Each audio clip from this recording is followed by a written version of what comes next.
Welcome to chemistry class. Already we studied first lesson metallurgy. Now we are passing on to next chapter, sixth chapter in volume 1 solid state.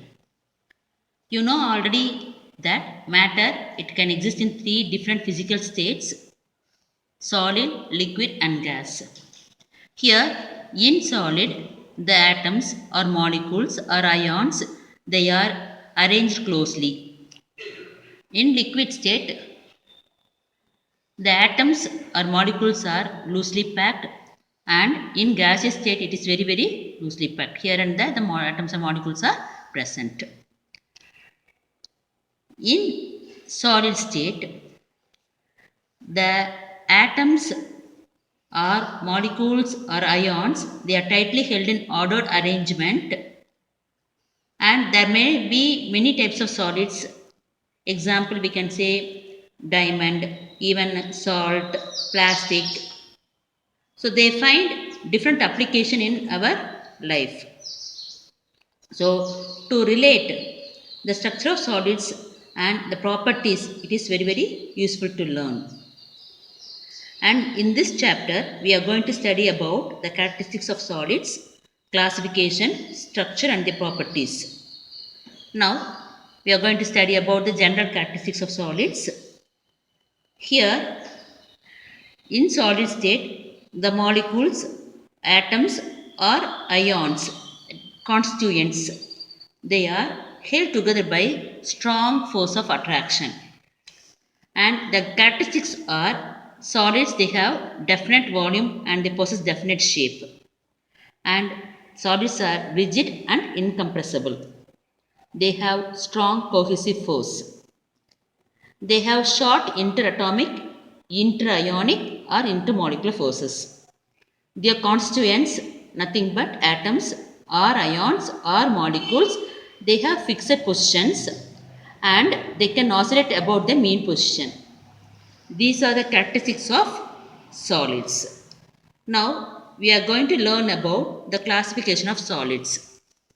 Here it is classified on the arrangement of the constituents. Yes, one is divided into two types: crystalline state and amorphous state. Crystalline solids and amorphous solids.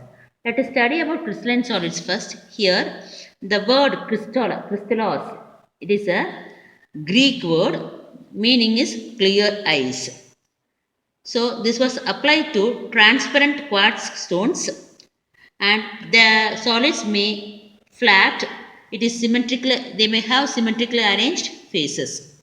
So Greek word crystallos meaning clear eyes, and it is classified into so many types: ionic solids, covalent solids, molecular solids, metallic solids and atomic solids.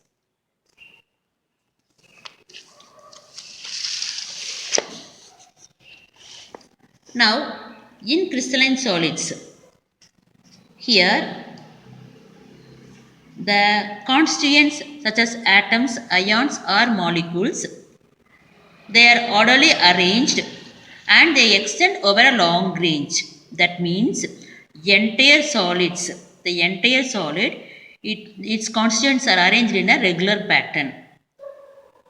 The arrangement of such constituents in crystalline solid, here the potential energy is minimum. But for amorphous solids, the constituents are randomly arranged. Example we can say chalk, in that the molecules are not regularly arranged.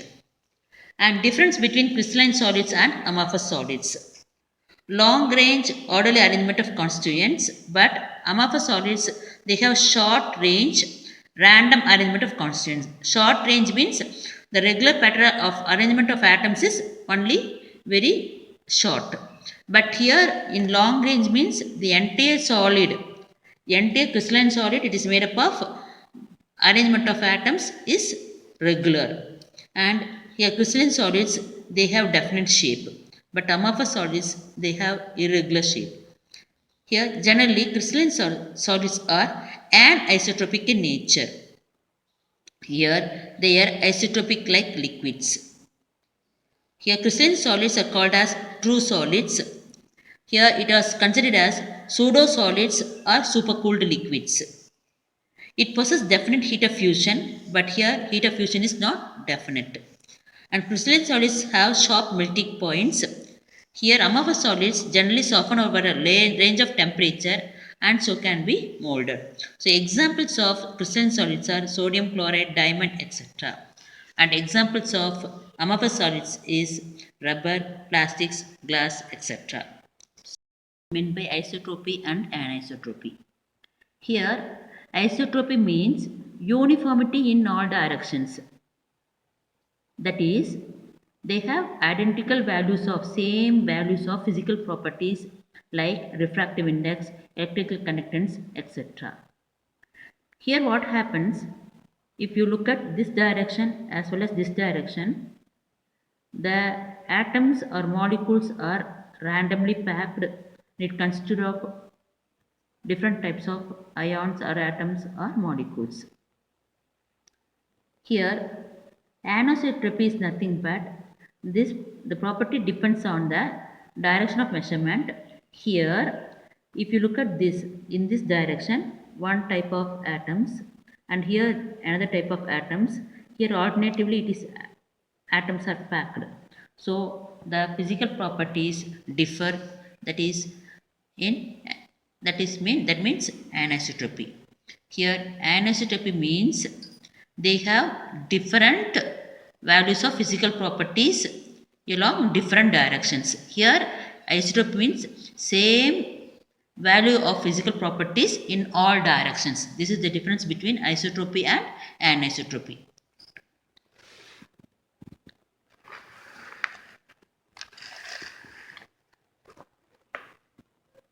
Now let us pass on to classification of solids, crystalline solids. The solids are classified, already we saw the solids are classified based on the arrangement of constituents. First one is in that is ionic solids. Here in ionic solids, it consists of cations and anions. These cations and anions are held together by strong electrostatic attractive forces. And here the attractive forces is maximum when cations are surrounded by many anions and many anions are surrounded by cations. They possess different crystal structure, and these many solids are cubic close packed. Example is sodium chloride. In sodium chloride, the structure of sodium chloride is this one. Here it is alternatively packed. At the corners, it consists of chloride ions, and face center also chloride ions. Corners and face center is chloride ions, and edge center and body center consists of Na plus ions. So each Na plus ions is surrounded by Cl minus ions, and each Cl minus ion is surrounded by Na plus ions. So it consists of cations and anions. These ions are held together by strong electrostatic attractive force. And characteristics of ionic solids. These ionic solids, they have high melting points and they do not conduct electricity because in lattice points the atoms or ions are fixed in its position. They do conduct electricity in molten state or when dissolved in water, because here when molten state when it is dissolved in water, these ions are able to freely move. So since these ions are able to move freely, it conducts electricity in molten state or in solution state. Here these ionic solids are hard. Only external force can change the relative position of ions. That means if we heat or if we dissolve in water, it can change the position of the ions. This is all about ionic solids and its characteristics. In covalent solids, the constituents, the atoms, it is made up of atoms. They are bound together in three-dimensional network entailed by covalent bond. Example, diamond and silicon carbide. Here, they are very hard and they possess very high melting point. They are usually poor thermal and electrical conductors. That means they do not conduct heat and electricity. Next one is molecular solids. In molecular solids, the constituents are neutral molecules. It is made up of neutral molecules and they held together by weak van der Waals force. And generally, molecular solids are soft and they do not conduct electricity. And these molecular solids are further classified into three types. One is non-polar molecular solids, next polar molecular solids, and hydrogen bonded molecular solids. In non-polar molecular solids, these molecules are held together by weak dispersion force or London force. The force between the molecule is weak and they have low melting points, and these non-polar molecular solids are usually in liquid or gaseous state at room temperature. Example, naphthalene and anthracene. Example of non-polar molecular solids is example naphthalene or anthracene. Next type is polar molecular solids. Here the constituents are molecules. It is formed by polar covalent bonds. They are held together by strong dipole-dipole interactions and they have high melting points than non-polar molecular solids. Examples are solid carbon dioxide and solid ammonia. Next one is hydrogen bonded molecular solids. Here these are held together by hydrogen bonds.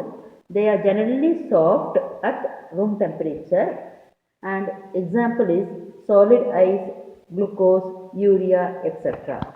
So molecular solids is classified into three types: non-polar molecular solids, polar molecular solids, and hydrogen bonded molecular solids. Next one is metallic solids.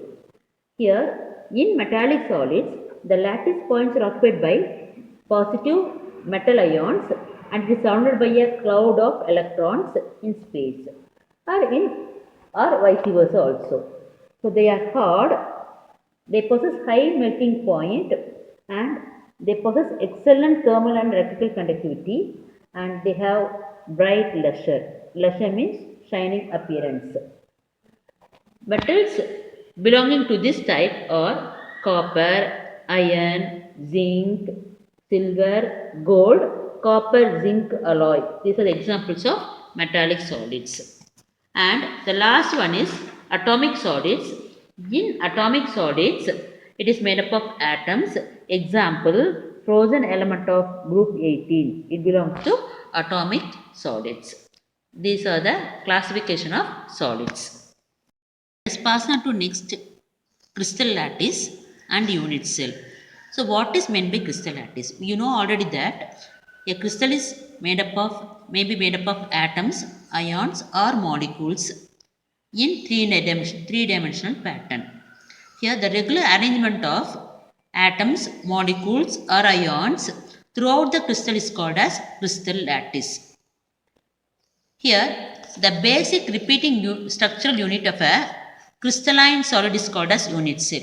So now let us consider a wall which is made up of bricks. A single brick is called as unit cell. The entire wall is called as crystal lattice. And here this unit cell, where the space where the atoms or ions or molecules occupy, that is called as lattice points. And one atom or ion or molecule may be surrounded by several other atoms, molecules or ions. So the number of nearest neighbor that surrounding a particle in a crystal is called as coordination number. Example, if you consider this one, an atom at a corner, it is surrounded by 8 other atoms. Okay, so here the coordination number of a simple cubic cell is 8. So the number of nearest neighbor that surrounds a particle in a crystal is called as coordination number of the particle. Now, a unit cell is characterized by 3 edge lengths or lattice constants ABC. Here, if you consider the axis OX, OY, OZ, a cube is drawn. Here the axis OZ, it meets here, the cube meets here, and this is called as A, an intercept. And OX, it meets here and it is B intercept, and here this is C intercept. The angle between two faces is interfacial angles. It is alpha, beta and gamma. So alpha, beta and gamma are interfacial angles, ABC are intercepts, and OX, OY and OZ are axis. So a unit cell consists of axis, angle, intercepts. Now a unit cell may be classified into two types. One is primitive unit cell and non-primitive unit cell. So here a unit cell, it contains only one lattice point. It's called as primitive unit cell. And here if you look at this one, the lattice points are present at the corner, and all these lattice points have only one lattice point, and it is called as primitive unit cell. And non-primitive unit cell, if you look at this, in addition to the particles at corners, a atom is present at a constant is present at the body center. So either it may be present in the body center or in the face center or in the base. So it is called as non-primitive unit cell. So a primitive unit cell contains only one lattice point, and it is present only at the corners. And here non-primitive unit cells, additional lattice points are present, and here in addition to the corners, lattice points present in body center, face center or in basic center. Okay. And these primitive unit cells are classified into 7 types: cubic cell, tetragonal, orthorhombic, hexagonal, monoclinic, triclinic and rhombohedral. And they differ in the arrangement of their crystallographic axis and angles. So are A, B, C. That axis may be different and angles also may be different. And here above 7 types, Bravis he defined 14 possible crystal systems here. And first one is cubic unit cell. Here if you look at this, the distance A, B and C, they are in equal length, and the angle between the angle here and the angle here are 90 degree. So equal angle, alpha, beta and gamma is equal to 90 degree. In rhombohedral, here the intercepts A, B, C have equal length, but if you look at the angle, alpha equal to beta equal to gamma is not equal to 90 degree. That means alpha may be 80 degree, beta may be 80 degree and gamma may be 80 degree. But they are not equal to 90 degree. And another name for rhombohedral is trigonal. And another next one is hexagonal unit cell. And here if you look at the intercepts, A and B are of equal length, but C, the length of the C is greater than A and B. And here also the angle is alpha, beta is equal to 90 degree, but the angle gamma is 120 degree. Next one is tetragonal. Here also the intercepts, the length of A and B is equal and C is not equal. That means C has greater length. And here the angle is same, alpha, beta and gamma is equal to 90 degree. Next one is orthorhombic. If you look at the orthorhombic, the intercepts A is not equal to B and is not equal to C. So 3 intercepts have 3 different lengths, but the angle is same, alpha, beta and gamma is equal to 90 degree. In monoclinic unit cell, here the intercepts are not equal. A has different length, B has different length and C has different length. But if you look at the angle, alpha and gamma is equal to 90 degree, beta is not equal to 90 degree. And in triclinic, the length A, B, C are not equal. A has a different length, B has a different length and C has different length. The angle is also alpha is not equal to beta, beta is not equal to gamma, and these are not equal to 90 degree.